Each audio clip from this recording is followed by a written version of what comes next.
Un vector es es una representación, el vector puede tener una representación de tipo geométrico o de tipo algebraico. ¿Está bien? Algebraico. Vamos a empezar por la representación de un vector de forma geométrica, ¿no? El vector de forma geométrica, nosotros lo representamos con una flecha, ¿verdad? Una flecha,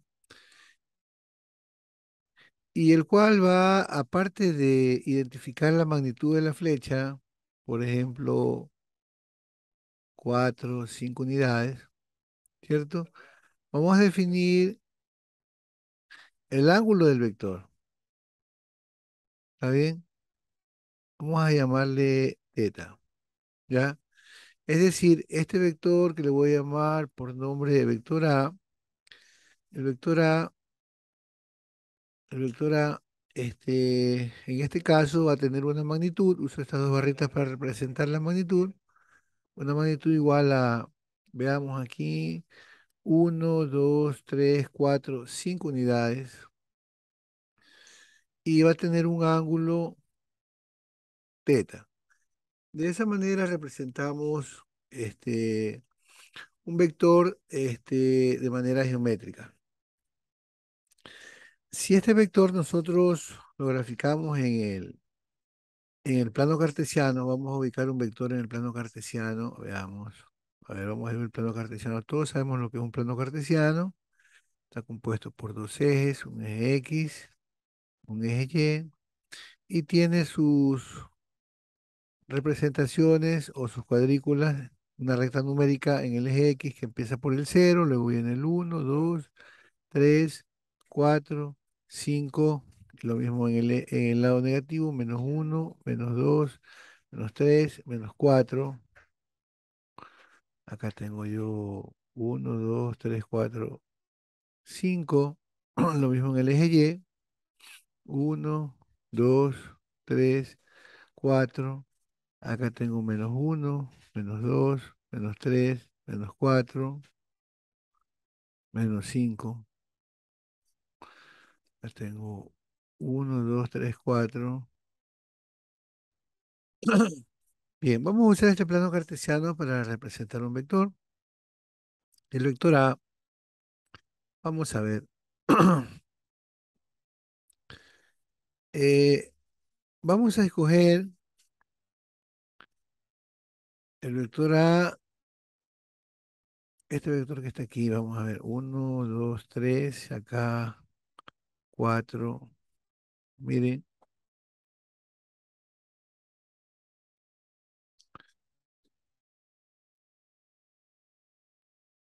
ese va a ser el vector A, ¿ya? El vector A va a ser eso, esa representación. Entonces aquí esto va a tener un ángulo que dijimos que se va a llamar el ángulo teta, ¿ya? Algebraicamente, ese vector A puede ser representado de la siguiente manera, como la...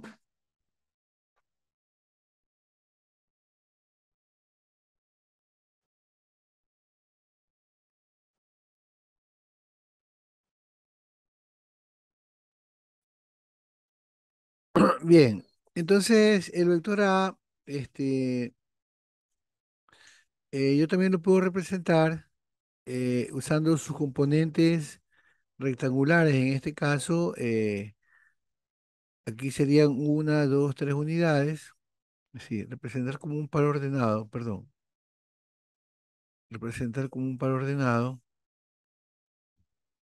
sería 3, coma, 3, para las X y para las Y sería 1, 2, 3, 4. El vector 3,4. ¿Sí? Miren, aquí tengo dos representaciones. La primera, dando la magnitud del vector y su ángulo. O cogiendo ese vector que está aquí, el vector A, y ubicándolo en un plano cartesiano, y utilizar las componentes de este vector, en este caso, la proyección del vector A sobre el eje de las X, en este caso que es 3, y la proyección del vector A sobre el eje de las Y, que en este caso es 4, ¿no? Podré usar estas componentes rectangulares también para representar el vector 3,4. Si yo tengo, por ejemplo, otro vector, tengo el vector, este vector, miren, voy a llamarle vector C, vector C. El vector C sería igual a, en este caso, en X, sería -1, -2, -3, ¿cierto? -3, y en Y sería -1, -2, -3, -4, -4. Ese sería el vector C. Usando sus componentes rectangulares o también se puede llamar esto como un par ordenado, ¿no? Donde el primer valor es el valor de X y su segundo valor es el valor de Y. Acá también X, acá es Y. Este vector A de 5 unidades y el ángulo que tiene, bueno, lo podemos calcular. No habíamos especificado el ángulo. Acá con el vector A, si queremos usar estos datos que están aquí para encontrar o la representación así de esta manera con su magnitud y su ángulo, podríamos hacerlo. Miren, aquí se acaba de formar un triangulito. Si ven este triangulito es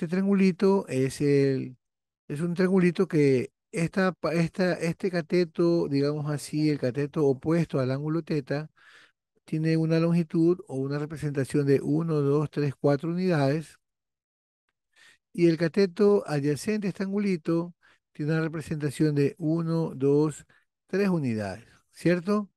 Por lo tanto, si yo quiero hallar la magnitud de este cateto, que en este caso vendría a ser la magnitud del vector A, yo lo podría usar aplicando el teorema de Pitágoras. Decir que la magnitud del vector A, la magnitud del vector A va a ser igual a la raíz cuadrada de, en este caso, este cateto que está aquí, 4 al cuadrado,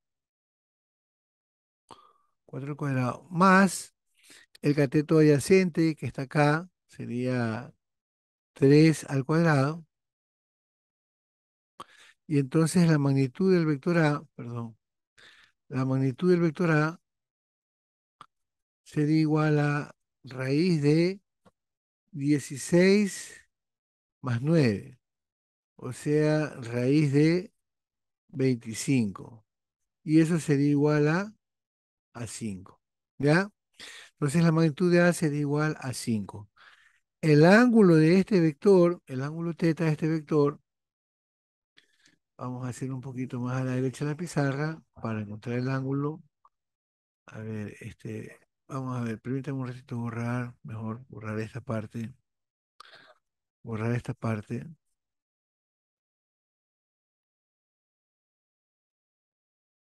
¿ya?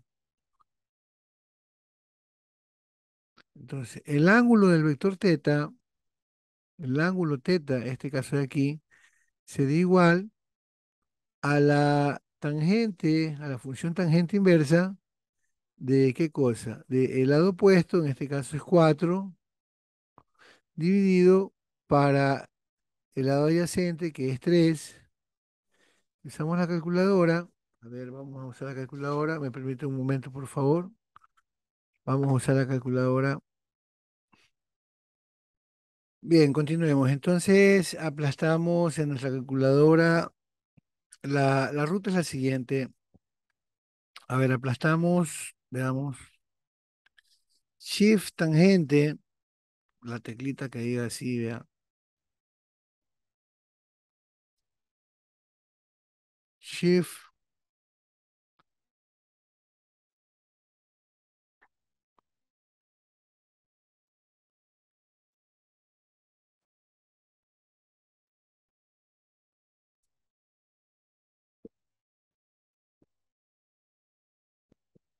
Perdón, un ratito. Déjame confirmar.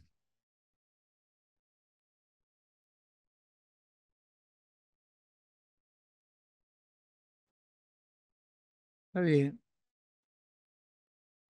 está bien. Tenemos shift, tangente, shift tangente, y luego escribimos paréntesis 4 dividido para 3, cerramos paréntesis.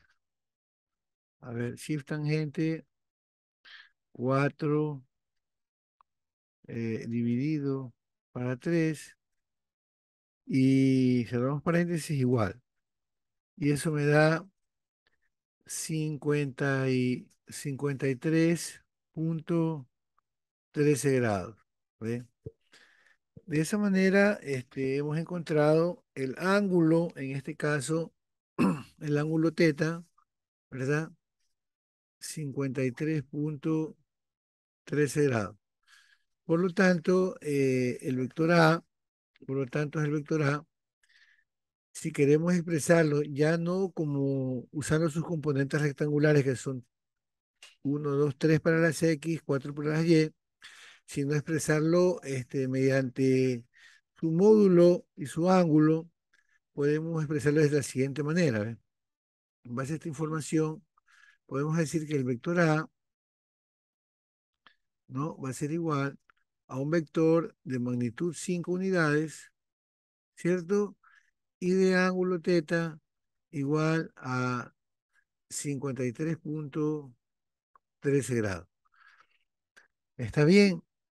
Esa es la manera de calcular si nos dan las componentes rectangulares del vector o las coordenadas, en este caso del punto donde se encuentra ubicada la flecha, ¿cierto? Eh, Podemos utilizar estas coordenadas del vector o componentes también rectangulares del vector para calcular su módulo mediante el teorema de Pitágoras, ¿sí?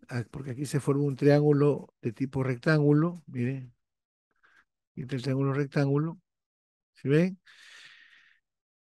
Determinamos su magnitud, en este caso 5, y mediante la función trigonométrica tangente inversa, o la inversa de la función trigonométrica tangente, podemos encontrar el ángulo, ¿no? Este valor de 4 y el de 4 corresponde al lado opuesto del ángulo teta y el de 3 corresponde al lado adyacente del ángulo teta, ¿ya? Esto sería un ejemplo.